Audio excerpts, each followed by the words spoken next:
Sir আপনি ওখানে sir একটু দেন।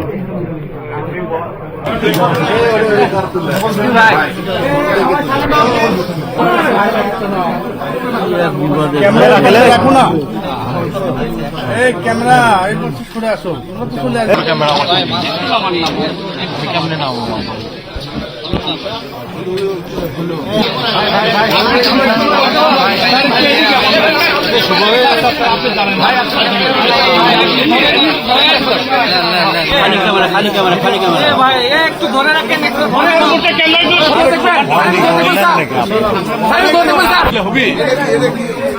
আপনারা সবাই জানেন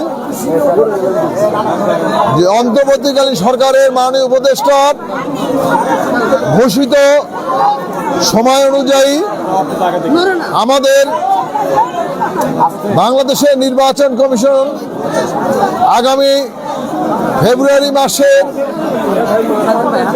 12 তারিখ নির্বাচনের তফসিল ঘোষণা করেছেন। সেই তফসিল অনুযায়ী আমরা বগুড়া জেলা বিএনপি এবং আমাদের অঙ্গ সহযোগী নেতৃবৃন্দ আমরা এখানে এসেছি, কিন্তু আমরা আইনের প্রতি শ্রদ্ধাশীল বিধায় আমরা 5 জন ভিতরে যে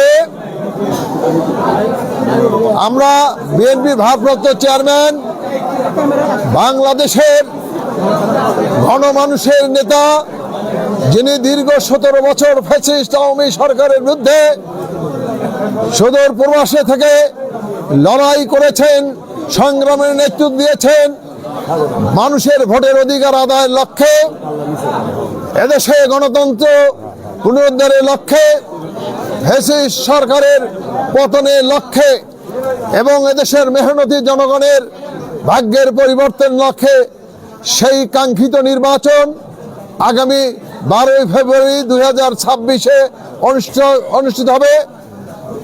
আমরা তারই লক্ষ্যে আমাদের বিএনপির ভারপ্রাপ্ত চেয়ারম্যান দেশনায়ক তারেক রহমানের এই বগুড়া, তিনি বগুড়ার সন্তান, আমাদের বগুড়ার অহংকার, এবং তিনি সদর আসন থেকে নির্বাচন করছেন, বিএনপি থেকে মনোনীত হয়েছেন।